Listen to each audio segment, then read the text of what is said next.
Mes chers amis, vous est-il déjà arrivé d'avoir l'impression que votre vie ralentit, non pas parce que vous l'avez choisi, mais parce que votre corps, silencieusement, ne suit plus le rythme? Une simple marche d'escalier qui fait trembler vos jambes, une nuit sans sommeil qui rend le lendemain pénible, ou simplement ce ressenti que quelque chose a changé, sans savoir exactement quoi. Bonjour à vous. Je suis médecin, et cela fait des dizaines d'années que je me consacre à la santé des personnes âgées. Avant d'aller plus loin, laissez-moi vous adresser un vœu sincère. J'espère que vous allez bien, que vous êtes en paix. Et si votre corps est fatigué, j'aimerais que cette vidéo soit un petit cadeau, un souffle doux pour vous redonner un peu d'énergie. En réalité, beaucoup de personnes après 65 ans commettent encore des erreurs silencieuses. Des habitudes qui ne font pas mal, mais qui, peu à peu, rongent leur santé, leur vitalité et même leur capacité à vivre de manière autonome. Ce qui est inquiétant, c'est qu'on ne les remarque souvent qu'au moment où le corps parle. Parfois, trop tard. Mais rassurez-vous, comme vous, je ne crois pas aux changements compliqués ni aux promesses irréalistes. Je crois aux petites choses, simples mais régulières. Et dans cette vidéo, je souhaite vous parler de 5 erreurs que je retrouve très souvent chez mes patients et de ce que vous pouvez faire facilement pour les corriger dès aujourd'hui dans le rythme de vie qui est déjà le vôtre. Si vous êtes prêt à commencer, restez avec moi. Et si vous trouvez cette vidéo utile, n'hésitez pas à la partager avec quelqu'un que vous aimez. Qui sait? Peut-être que vous serez celui ou celle qui lui évitera un recul de santé évitable. Passé 65 ans, notre corps ne vieillit pas seulement avec le temps. Il se transforme en profondeur de l'intérieur. Ce n'est pas une impression subjective. Cela a été largement démontré par la recherche scientifique. En France comme ailleurs, les gériatres ont mis en évidence que dès la soixantaine, le vieillissement cellulaire s'accélère et que plusieurs systèmes essentiels, musculaires, circulatoires, nerveux, immunitaires, s'affaiblissent de façon silencieuse mais constante. Un rapport publié par l'INSERM, Institut national de la santé et de la recherche médicale, indique qu'à partir de 65 ans, la masse musculaire diminue en moyenne de 1 à 2% par an, un phénomène connu sous le nom de sarcopénie. Ce déclin ne nuit pas seulement à la force ou à la mobilité, il perturbe aussi l'équilibre, augmente le risque de chute et détériore considérablement la qualité de vie. De plus, une étude parue dans The Lancet, Healthy Longevity, insiste sur un autre aspect. Des habitudes en apparence anodines, comme le manque d'activité physique, le saut de repas, le manque de sommeil profond ou une hydratation insuffisante, peuvent devenir de véritables facteurs de détérioration insidieuse chez les seniors.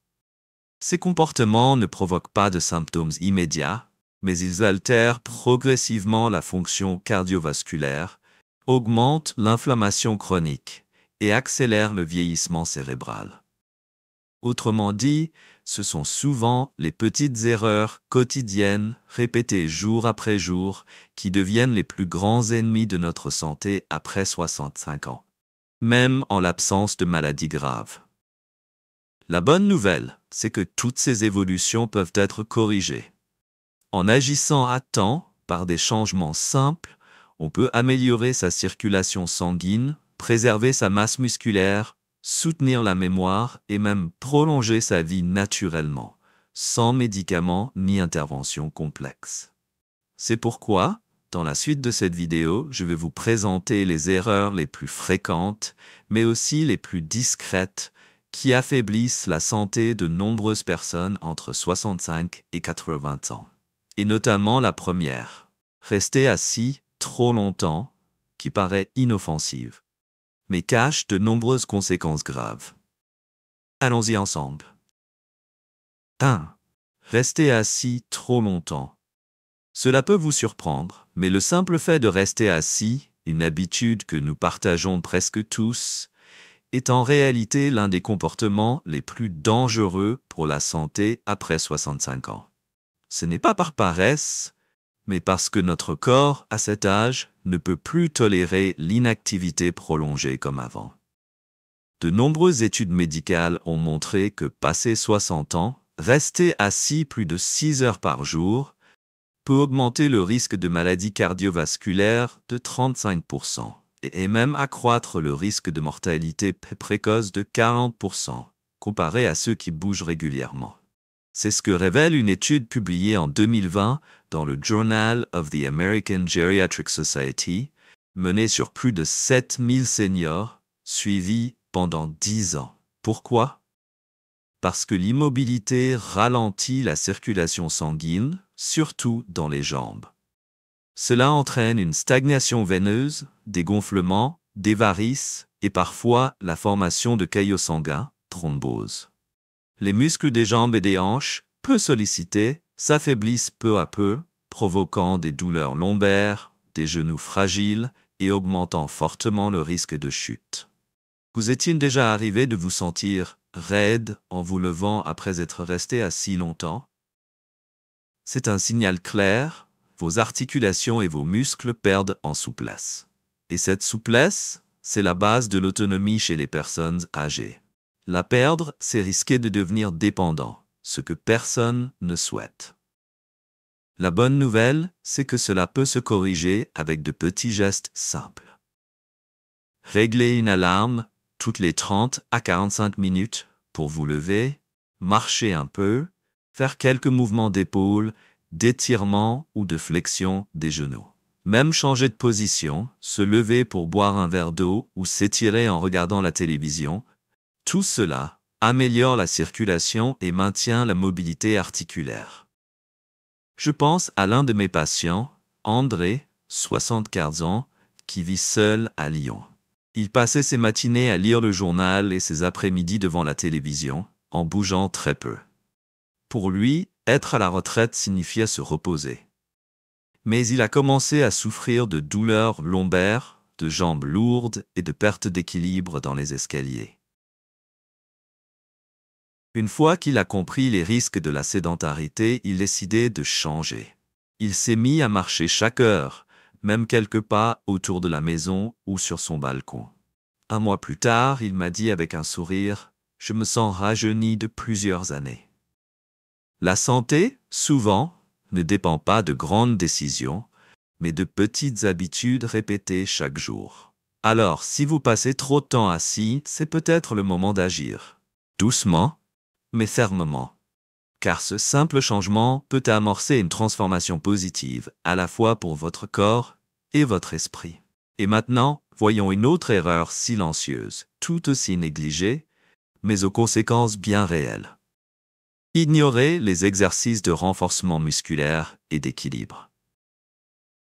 2. Négliger les exercices de renforcement musculaire et d'équilibre. Une erreur silencieuse mais extrêmement fréquente chez les personnes de plus de 65 ans, c'est de croire que marcher chaque jour suffit pour rester en bonne santé. En réalité, la marche est excellente pour le cœur et le moral, mais elle ne suffit pas à préserver la force musculaire ni la stabilité. Deux piliers essentiels pour éviter les chutes et maintenir l'autonomie. Un rapport publié en 2021 dans le Journal of Aging and Physical Activity montre que, sans renforcement régulier, les personnes âgées perdent en moyenne 1 à 2% de masse musculaire chaque année. Cette fonte musculaire affaiblit le corps, déséquilibre la posture et rend les chutes plus probables, avec des conséquences parfois dramatiques. En France, les chutes sont la première cause d'hospitalisation pour blessures graves chez les plus de 70 ans. Selon l'assurance maladie, plus de 450 000 seniors sont hospitalisés chaque année à la suite d'une chute. Et dans la majorité des cas, la faiblesse musculaire et le manque d'équilibre en sont les principales causes. Alors que faire? En plus de la marche, il est essentiel d'ajouter de petits exercices ciblés pour renforcer les muscles principaux et stimuler l'équilibre. Par exemple, tenir en équilibre sur une jambe pendant 10 à 15 secondes, faire quelques squats légers avec une chaise, utiliser un élastique de résistance ou simplement monter les escaliers lentement en s'aidant d'une rampe. Si vous sentez que vous devenez moins stable, que vous hésitez en tournant sur vous-même ou que vous trébuchez plus souvent, ce sont des signaux. Le corps vous parle. Et la bonne nouvelle, c'est que 10 à 15 minutes d'exercice léger par jour suffisent à inverser cette tendance. Rappelez-vous, il ne s'agit pas de devenir un athlète, il s'agit simplement de garder la capacité de se lever, de bouger, de vivre sans peur de tomber. Et cela commence par quelques gestes simples mais réguliers. 3. Ne pas consommer suffisamment de protéines. Vous pensez peut-être que votre alimentation actuelle est équilibrée. Un peu de viande, de poisson ou d'œufs à chaque repas. Pourtant, après 60 ans, notre corps absorbe et métabolise les protéines beaucoup moins efficacement. Autrement dit, manger comme à 40 ou 50 ans ne suffit plus pour maintenir la masse musculaire, la force et la souplesse. La Société européenne de nutrition clinique et métabolisme, ESPEN, recommande aux personnes âgées de consommer entre 1,0 et 1,2 g de protéines par kilo de poids corporel chaque jour, un apport bien plus élevé que pour les plus jeunes. Et pourtant, la majorité des seniors en France ne dépasse pas 0,8 g/kg jour, selon les données de l'INRA. Le résultat? Une faute musculaire insidieuse, la sarcopénie. Vous vous sentez plus faible sans en comprendre la raison. Se lever d'une chaise devient difficile, porter un sac fatigue rapidement et monter un escalier vous essouffle. Et une fois que la masse musculaire est perdue, la reconstruire demande beaucoup plus d'efforts et de temps. La solution? Intégrer des protéines de haute qualité à chaque repas. Saumon, blanc de poulet, œufs, yaourt grec, fromage allégé, légumineuses et graines.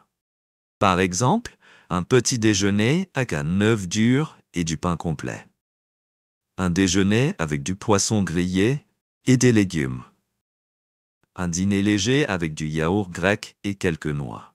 Attention toutefois, si vous souffrez d'une maladie rénale, consultez votre médecin avant d'augmenter votre apport en protéines. Et pensez à répartir votre consommation de protéines tout au long de la journée. Cela permet une meilleure assimilation et un effet plus durable. Car préserver votre masse musculaire, ce n'est pas seulement une question d'apparence ou de force. C'est ce qui vous permet de rester indépendant, de vivre selon vos envies, sans dépendre de l'aide d'autrui. Et cela commence dans votre assiette. 4. Ignorez l'entraînement de la force et de l'équilibre. Beaucoup de personnes après 60 ans conservent l'habitude de marcher quotidiennement et pensent que cela suffit pour entretenir leur santé. C'est une excellente habitude, bien sûr. La marche stimule la circulation et maintient l'esprit alerte. Mais malheureusement, elle ne suffit pas à renforcer les muscles profonds ni à entretenir la stabilité corporelle. 2 piliers essentiels pour prévenir les chutes.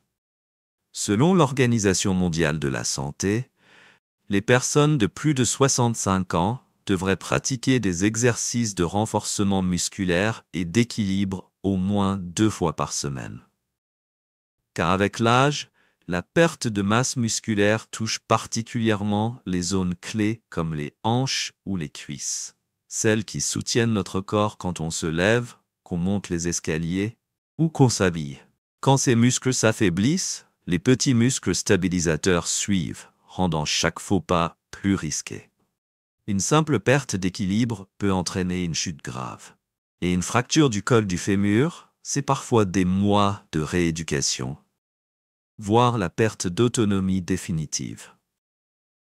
Pour y remédier, pas besoin d'appareils complexes ou d'abonnement à une salle de sport. Des exercices simples à la maison peuvent suffire. Se tenir sur une jambe près d'un mur, faire des squats légers avec une chaise derrière, monter les escaliers lentement avec une main courante ou utiliser des bandes de résistance pour renforcer les bras et les jambes. Même 10 minutes, 2 ou 3 fois par semaine, peuvent faire la différence. Et si vous avez déjà ressenti un léger vertige en vous levant trop vite, ou que vous hésitez à franchir un obstacle au sol, c'est votre corps qui vous parle.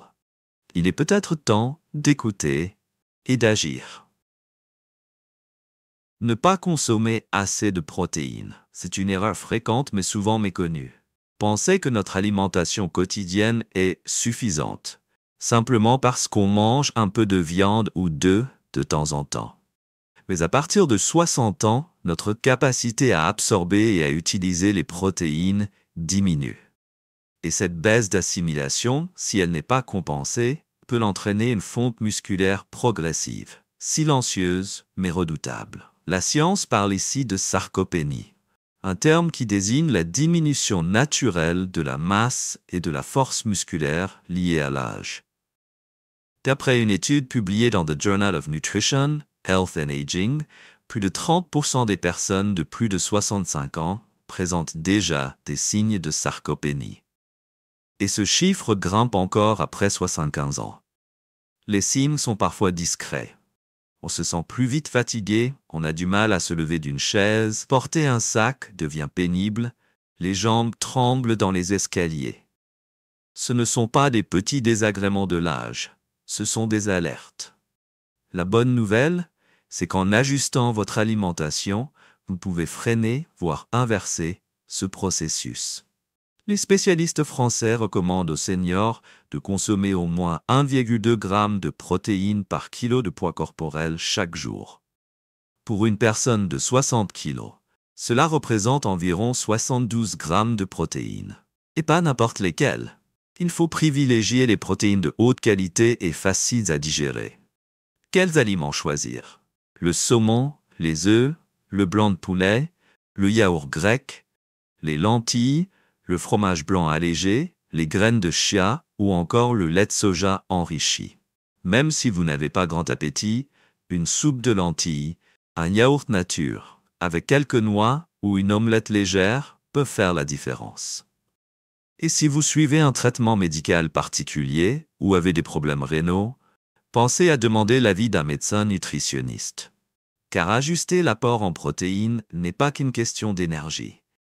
C'est un acte de prévention, un geste pour conserver votre autonomie, votre force et votre bien-être au quotidien. 6. Négliger l'hydratation quotidienne.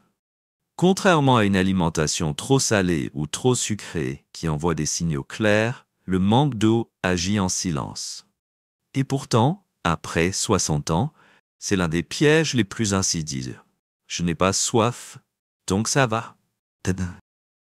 Mais la vérité, c'est que notre sensation de soif diminue avec l'âge.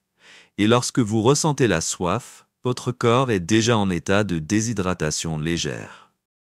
Une étude publiée dans European Journal of Clinical Nutrition a confirmé que cette diminution de la perception de la soif augmente avec les années.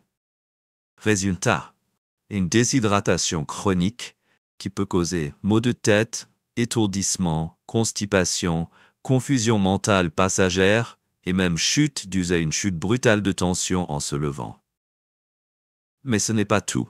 Un manque d'eau régulier perturbe la fonction rénale, ralentit l'élimination des toxines, fragilise les articulations en réduisant la production de liquide synovial et altère la mémoire. Et chez les personnes prenant des diurétiques ou des traitements pour l'hypertension ou le diabète, le risque de déshydratation est encore plus élevé, même sans symptômes évidents. Alors, que faire? L'idéal est de boire 1,5 à 2 litres d'eau par jour, répartis tout au long de la journée. Ne pas attendre d'avoir soif.